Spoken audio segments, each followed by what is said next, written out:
Buongiorno, riprendiamo le nostre chiacchierate amichevoli. L'ultima volta ho parlato di Nimrod il ribelle, collegandolo appunto come fanno i testi antichi alla costruzione della Torre di Babele, insomma ad una sorta di ribellione nei confronti del volere di certi Elohim che volevano fare certe cose, invece Nimrod si accorge del fatto che volevano dividerli per dominarli meglio e quindi insomma fa in modo di tenerli uniti, eccetera, eccetera, eccetera. Ecco, va detto che la Bibbia non collega direttamente il nome di Nimrod, la Bibbia masoretica, quella che abbiamo noi, non collega direttamente il nome di Nimrod alla costruzione della Torre di Babele. Però la Bibbia parla di questo Nimrod e lo mette ovviamente tra i discendenti di Sem o Shem, ma lo mette in una forma un po' particolare che ci consente di fare delle riflessioni. Lo mette tra i figli di Cam e dice, siamo nel capitolo 10 della Genesi, e qui elenca i figli di Cam, tra cui c'è Etiopia, poi elenca i figli di Etiopia, elenca i figli di Rama, poi ritorna indietro l'autore e dice che Etiopia, quindi mentre con tutti gli altri prosegue in un elenco preciso, ininterrotto, a Nimrod dedica, come dire, come un inserimento, un versetto particolare. Etiopia generò Nimrod.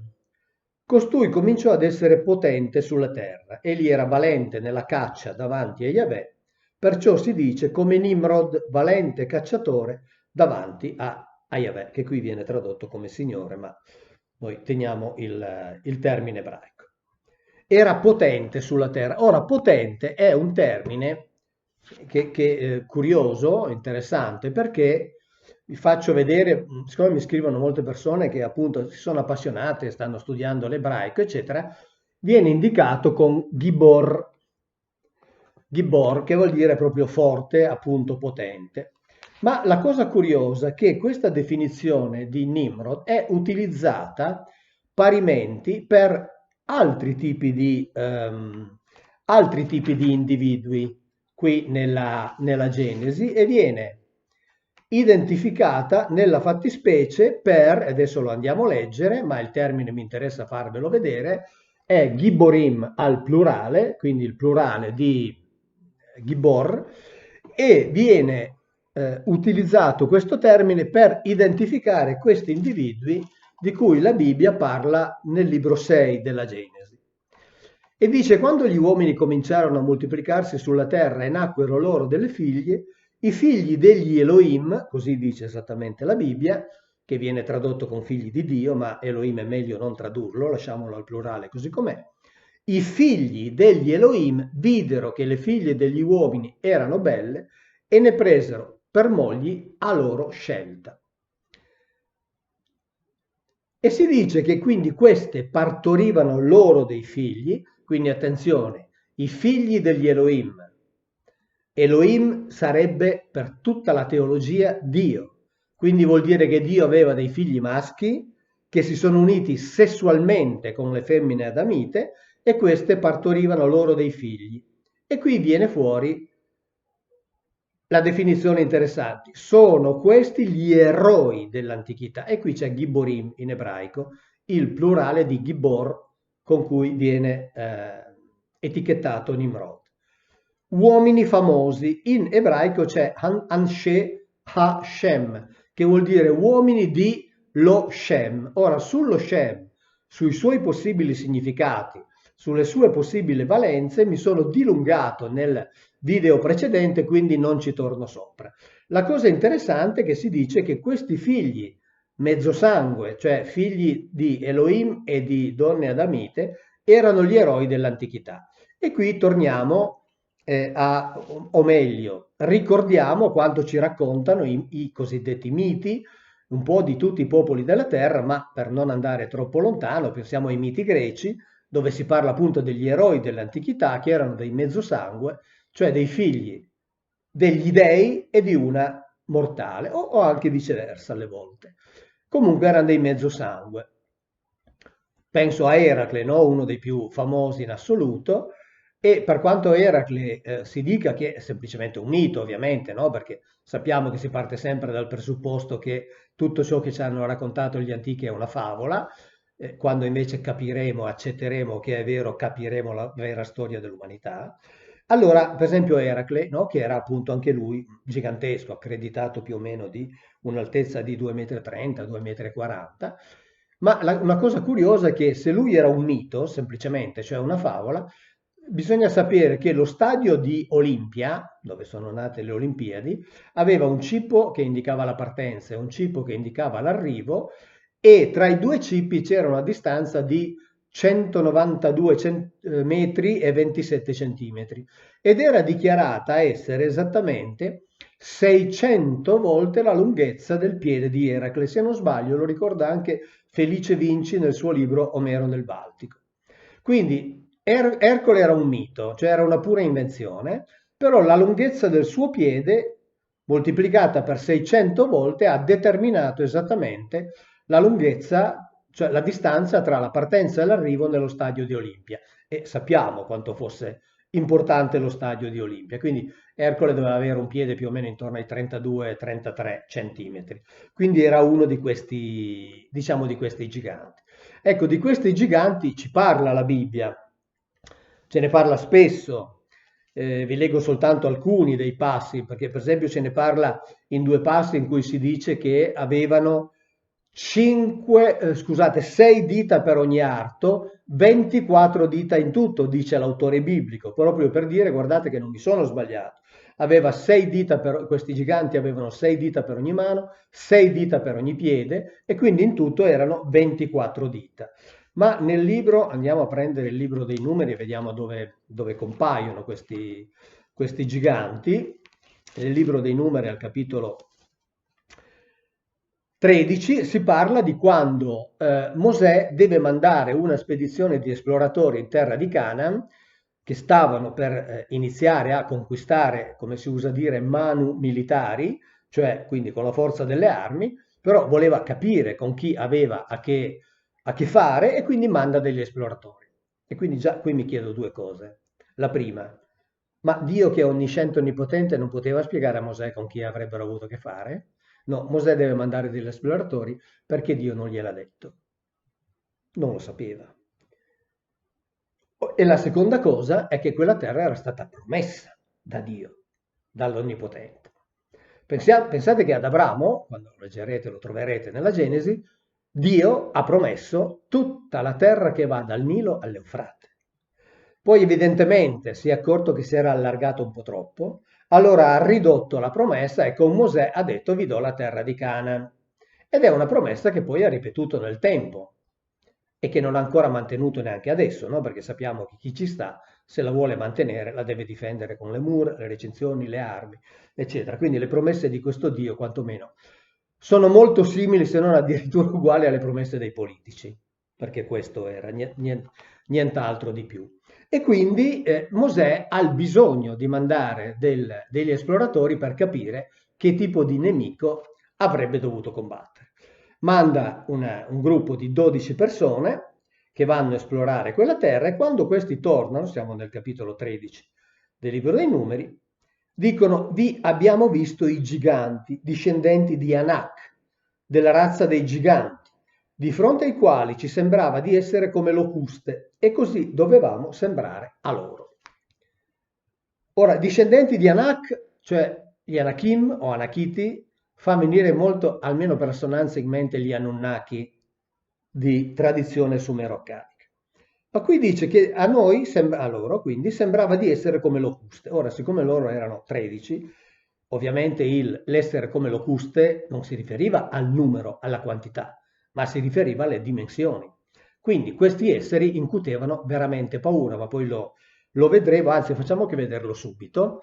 Questi esseri facevano, tant'è che alla fine questi esploratori un po' sconsigliano di andare contro questi personaggi, perché dice: questi ci sterminano, e per questo loro consiglio che andava contro le indicazioni di Yahweh e di Mosè vengono ammazzati, alcuni di loro. Vabbè, comunque, questa era la democrazia di Yahweh. quando si parla di questi giganti, per esempio nella edizione del libro della Genesi pubblicata dalla casa editrice ebraica Mamash e curata solo da rabbini, viene citato il parere di Ibn Ezra, cioè uno dei maestri dell'ebraismo, il quale spiega che questi giganti, che nella Bibbia vengono definiti Nefilim, avevano questo, e dunque Nefilim è un termine che deriverebbe, poi lo vediamo più avanti, tra un po', tra qualche minuto, deriverebbe dalla radice ebraica nafal, che vuol dire cadere, scendere giù, o cadere passivamente o scendere intenzionalmente. Dice che avevano questo nome poiché il cuore cadeva alla loro vista, cioè erano talmente reali e talmente spaventosi che chi li vedeva si sentiva venire meno. No? E quindi questa è una notazione interessante. Nimrod, e quindi qui ritorniamo a quello che vi ho detto alla partenza, Nimrod nelle varie tradizioni è stato associato ad esempio dal Talmud ad Amrafel. Amrafel era uno dei comandanti, era un comandante di uno degli eserciti contro i quali ha combattuto Abramo.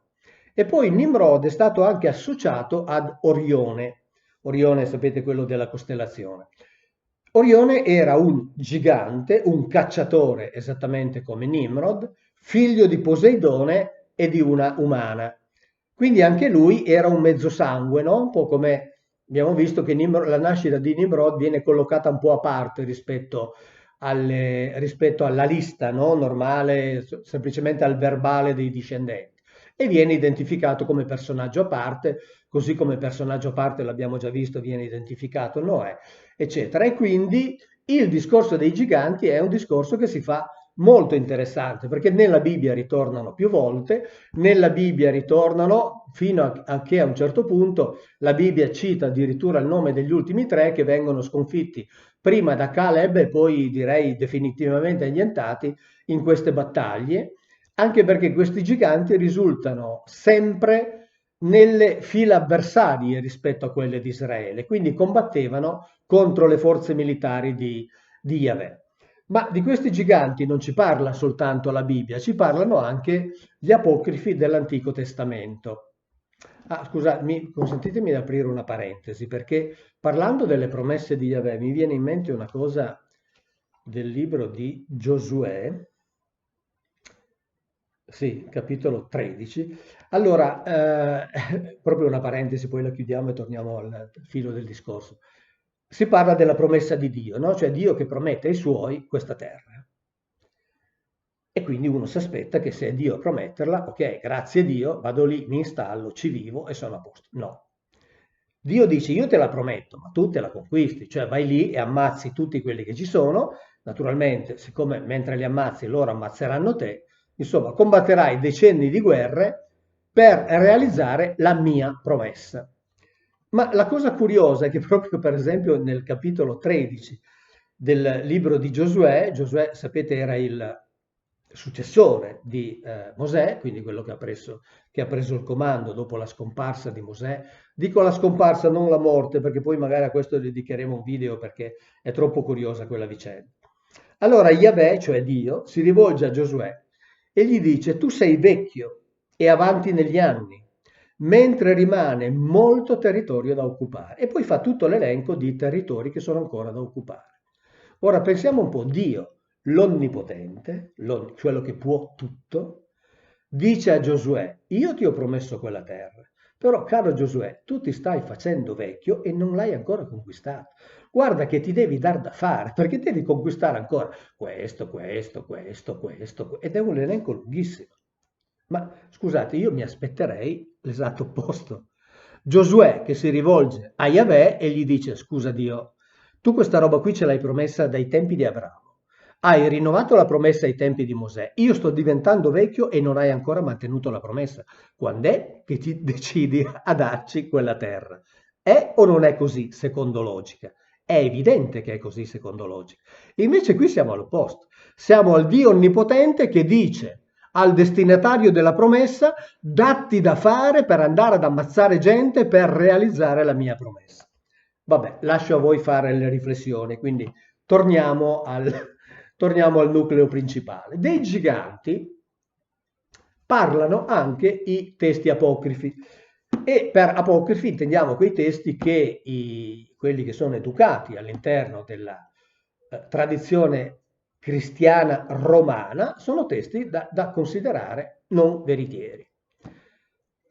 Il libro di Enoch invece è un testo che è apocrifo per i cristiani romani, ma è canonico, cioè veritiero per i cristiani copti.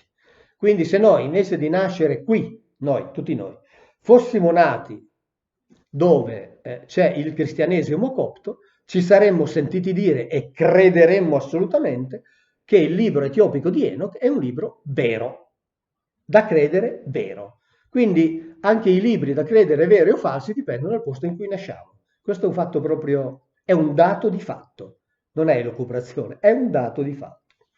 Allora, nel libro dei vigilanti, che è una delle sezioni, si parla di questi qui.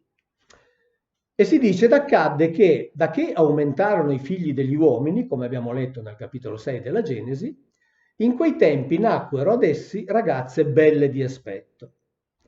E gli angeli, figli del cielo, quindi nettamente distinti dai figli degli uomini che sono qui sulla terra, le videro, se ne innamorarono e dissero fra loro: venite, scegliamoci delle donne fra i figli degli uomini e generiamoci dei figli.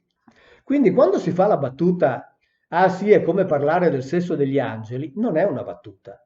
Questi angeli il sesso ce l'avevano e come, e lo usavano moltissimo. Tant'è che ho detto spesso anche in molte conferenze che sia nei testi di Qumran sia in Tertulliano si dice che allora le ragazze che partecipavano alle assemblee, soprattutto quelle con i capelli lunghi, che partecipavano alle assemblee alle quali erano presenti gli angeli, dovevano coprirsi i capelli per difendersi dagli angeli, perché i capelli lunghi li eccitavano molto e quindi dovevano coprirsi i capelli a loro tutela. Quindi quando si parla del sesso degli angeli, si parla veramente del sesso degli angeli, un sesso molto funzionante, molto attivo. Lo diciamo sempre sorridendo, ovviamente. Dunque, allora questi qui dicono andiamo e prendiamoci di queste ragazze. E disse loro Semiasa, che era il loro capo: io temo che può darsi che voi non vogliate che ciò sia fatto e che io solo pagherò il fio di questo grande peccato.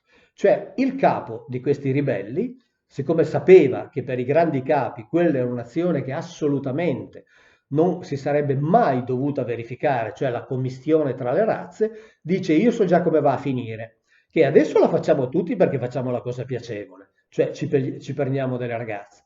Poi però quando arrivano i grandi capi a chiedere conto, io sarò quello che paga mentre tutti voi vi defilerete. Insomma, non è cambiato niente, Cioè, voglio dire, sono situazioni normali ancora oggi. È bello perché tutto questo è molto concreto. Ma tutti gli risposero e gli dissero: giuriamo tutti noi e ci impegniamo che non recederemo da questo proposito e che lo porremo in essere. Allora tutti insieme giurarono e tutti quanti si impegnarono vicendevolmente ed erano in tutto 200. Quindi dicono no, stai tranquillo, ci assumiamo la responsabilità fino in fondo. E scesero in Ardis, cioè sulla vetta del monte Armon, e chiamarono monte Armon poiché su esso avevano giurato e si erano scambiati promessa impegnativa. Quindi ci dicono anche il punto in cui hanno fatto il giuramento. Allora presero per loro le mogli e ognuno se ne scelse ed esse rimasero incinte e generarono giganti. Quindi qui ci si dice che i giganti erano figli di queste unioni. Una cosa curiosa, qui c'è la traduzione e scesero in Ardis, ma il curatore di questa edizione, che è l'edizione della UTE, forse la più importante che c'è, riporta correttamente la traduzione di altri autori, i quali invece di dire scesero in Ardis, dice che scesero al tempo di Yared. Ora Yared era un appartenente alla prima genealogia, quella a cui apparteneva Enoch, quindi prima di Noè, quindi alla genealogia dei primi Adamiti, quindi dei più antichi patriarchi. E Yared, che termine, nome che deriva dal verbo Yarad, ha, come dire, fossilizzato, concretizzato in quel termine il ricordo di una discesa importante, perché Yarad significa scendere. Quindi Yared identifica forse che è nato in un momento in cui si è realizzata una grande discesa. E qui in effetti una delle traduzioni dice che questi sono scesi al tempo di Yared e quindi hanno generato questi giganti. Ora di questi giganti però ci parla anche, e l'ho già citato varie volte nei video, Giuseppe Flavio nelle sue Antichità giudaiche, no? Che è il testo nel quale lui racconta la Bibbia ai Romani e quindi racconta della storia del suo popolo ai Romani. Ricordo che Giuseppe Flavio era uno storico giudeo, poi romanizzato, che apparteneva alle famiglie sacerdotali più importanti di Gerusalemme, quindi era, come dire, persona informata dei fatti.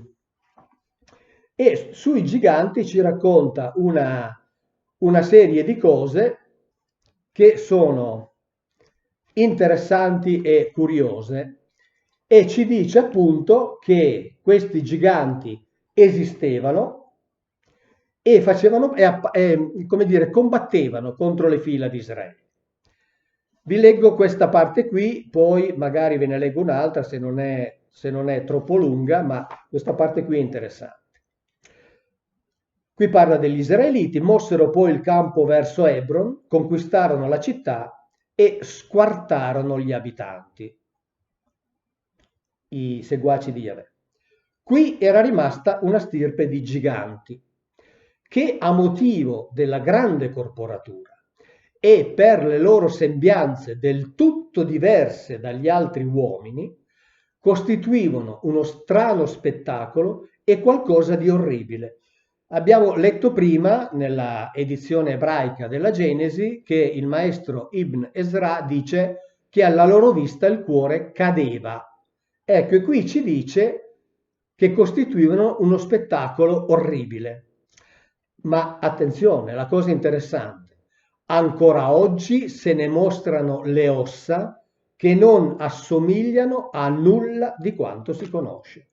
E l'ancora oggi si riferisce al primo secolo d.C., perché lui scrive nel primo secolo d.C., cioè alla fine del primo secolo d.C. Quindi ci dice che questi giganti, di cui non mette assolutamente in discussione l'esistenza, erano individui completamente diversi da quello che conosciamo, erano orribili a vedersi ed era ancora possibile al suo tempo vederne le ossa. Questo ci ricorda un racconto di Og, che anche qui re di Basan, che la Bibbia cita come gigante e dice ancora oggi, al tempo dell'autore quindi, si può vedere il letto in cui dormiva, che era un letto lungo circa 4 metri, 4 metri e mezzo e largo 2. Quindi, come dire, questi autori antichi che non mettono assolutamente in dubbio l'esistenza dei giganti dicono che al loro tempo erano ancora visibili le testimonianze e quindi questo è, insomma, secondo me molto importante per queste riflessioni appunto che stiamo facendo e a seguito delle quali quantomeno capiamo che tutta una serie di cose non possono essere derubricate come semplice fantasia, come semplice mito, come semplice favola, ma vanno prese seriamente in considerazione all'interno delle riflessioni.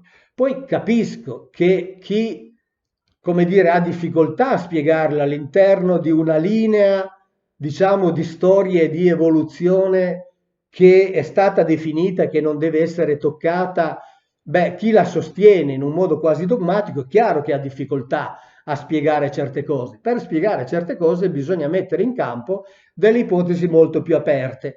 Va bene, tanto noi siamo liberi, non siamo legati a nessuna linea, nessuna gerarchia accademica, a niente, quindi possiamo parlare in assoluta libertà, fare delle ipotesi e sorridendo esaminare tutto il possibile. Ora, questi giganti vengono definiti nella Bibbia Nefilim. Questo è un termine che ha suscitato decenni di discussioni. Io in un libro, che adesso spero di trovare, eccolo qui, sì, in questo libro qui ho riportato queste discussioni a partire dalla spiegazione che ne dà l'autore Zecharia Sitchin, dalle spiegazioni che ne danno i suoi critici, tra cui in particolare Heiser, che è uno dei maggiori critici di Sitchin, il quale però, analizzando proprio il termine Nefilim, vi risparmio ovviamente tutte le disquisizioni, arriva ad un certo punto a dire che il termine Nefilim deriva da una radice verbale aramaica e non da quella ebraica.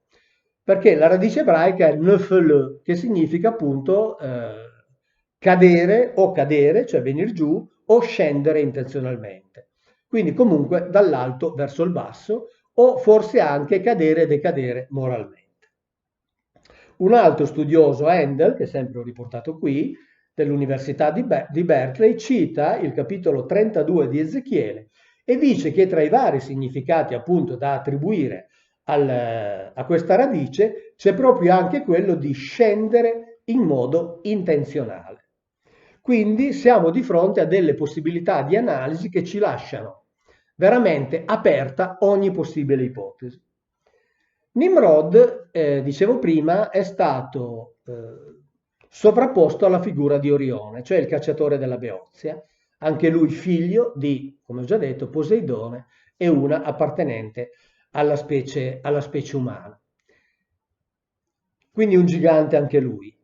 Il termine Nefilim, poi però, e qui quindi riparto un attimo dal critico di Sitchin, Heiser, il quale dice che ha un'origine aramaica, il termine Nefilim potrebbe avere un altro significato e potrebbe anche spiegare perché gli autori che hanno realizzato la famosa Bibbia dei 70, cioè la Bibbia scritta in greco ad Alessandria d'Egitto nel III secolo a.C., il termine Nefilim lo hanno tradotto immediatamente, senza alcuna esitazione, con gigantes, cioè con giganti, perché magari avevano in mente appunto questo abbinamento con Orione. Perché? Il termine aramaico, e questo è interessante, qui siamo nel dizionario Brown Driver Briggs, che è il più importante dizionario moderno di ebraico biblico, alla voce nefele, tra i tanti possibili significati, ne dà anche un altro, il termine di aborto. E c'è una parte dell'esegesi ebraica che in effetti dice che quando la Bibbia nel capitolo 6 della Genesi parla delle unioni tra gli Elohim maschi e le Adamite femmine e dice che a quel tempo sulla terra c'erano i Nefilim, questa parte dell'esegesi ebraica dice che a quel tempo sulla terra si realizzavano gli aborti, cioè dice che questi figli degli Elohim, quando si univano con le femmine Adam, queste rimanevano incinte e loro praticavano, dicono, gli aborti selettivi, cioè facevano nascere soprattutto, quasi esclusivamente, femmine e invece facevano abortire i feti maschi. Ora, questo intanto ci dice una cosa importante, che erano in grado di fare l'analisi prenatale. Cioè erano in grado di stabilire prima se il feto era maschio oppure femmina. E quindi questo ci rimanda a tutta una serie di altre ipotesi che sono quelle che stanno alla base, ovviamente, cioè che vengono fuori dal mio lavoro, almeno per me, ovviamente, no? Perché chi era che allora era in grado di fare l'analisi, no? Durante la gravidanza per stabilire se un maschio, se un feto era maschio oppure femmina. E quindi questi dicono questo, per cui se questo fosse vero, vabbè, avremmo una conferma in più del fatto che alcune migliaia di anni fa c'era chi conosceva le tecniche per identificare il patrimonio genetico, quindi identificare i cromosomi. E questo sarebbe stupendo. Ma c'è di più. Sempre lo stesso dizionario, alla voce Nefilim, quindi proprio a quella voce lì, riporta il fatto che il termine singolare aramaico Nefilà indica esclusivamente la costellazione di Orione. Quindi Heiser, il critico di Sitchin, dice che l'origine di quel termine potrebbe non essere ebraica ma aramaica e un dizionario ufficiale dell'ebraico biblico, il più importante dei dizionari moderni, dell'ebraico biblico ci dice che in aramaico il singolare Nefilà indica la costellazione di Orione.